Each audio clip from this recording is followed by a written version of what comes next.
सला जरा का चुकाची झोप देतो म्हटलं तर दारात कुणी नाही तर पकडाचं माणूस समजा. सला कोणी फेरीवाला येतो, कोणी पत्रवाला येतो, कोणी पेपरवाला येतो, कोणी दूधवाला येतो, पण सुखाची झोप मात्र कधी घेऊच देत नाही. ठीक आहे, थांब तिथं. बोलले होते मी.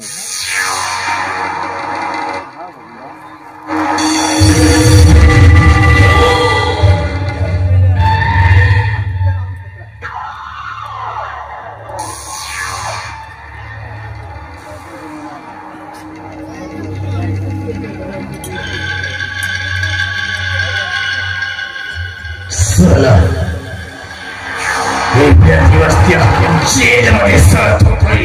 6 महिन्यापासून त्या जेलमध्ये होतोय तेव्हा मात्र या राखेची कुणाला आठवण झाली नाही.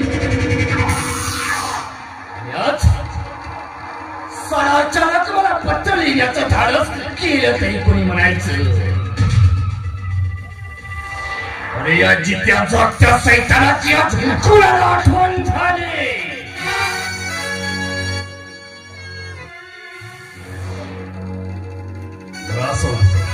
कुणाचं पत्र आहे त्याबद्दल बघायला आहे.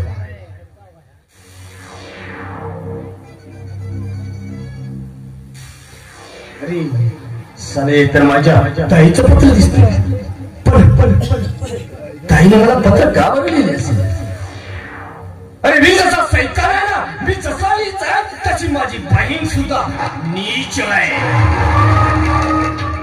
अरे आजपर्यंत साला या भावाची आठवण कधी तिला झाली नाही आणि अचानक आज पत्र लिहिण्याचं धाडस केलं. पण तिला पत्र लिहिलं म्हटल्यावर काहीतरी भानगड असायलाच हवी, नाही तर माझी ताई अशी सहजासहजी मला कधी पत्र लिहित नसते. बघायला काय लिहिलंय.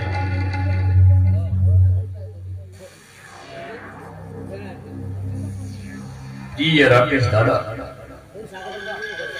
अरे पत्र लिहिण्याचे कारण हेच आहे की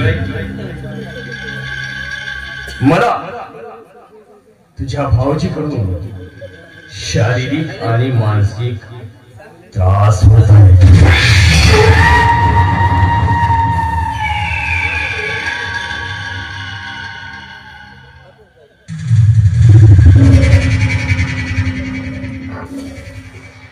काय साया त्या तुझ्या नंदीबाई नवऱ्याची ही हिम्मत. साधारण नजर वर करून सुद्धा तुझ्याकडे बघत नव्हता आणि आज तुला त्रास देण्या इतपत त्याची मथार गेली. नाही साया तुला असा मी सहजासहजी कधी सोडणार नाही.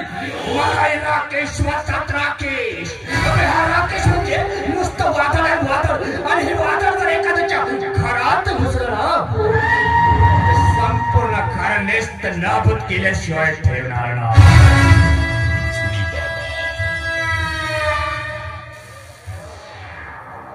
दादा, अरे हे पत्र मिळाल्याबरोबर तू जिथे कुठे चिन्ह तिथून ताबडतोब माझ्या गावाला येण्याचे कळावे लो बसावा. तुझीच प्रिय ताई शांता.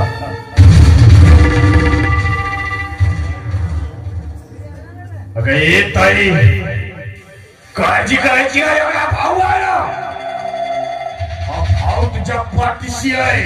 जोपर्यंत राकेश जिवंत आहे ना तोपर्यंत कसली काळजी करायची नाही ताई. अगं बघतोय तुझ्या नंदीबाई नवऱ्याला.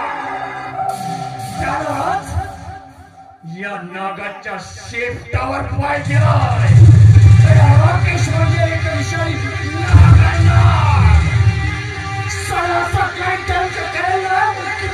या विषारी नागाचं जहर तुला कधीही स्वस्थ बसू देणार नाही. माझ्यासोबत ज्याचं वाकड ना त्याच्या सरणावर किल्ला करा.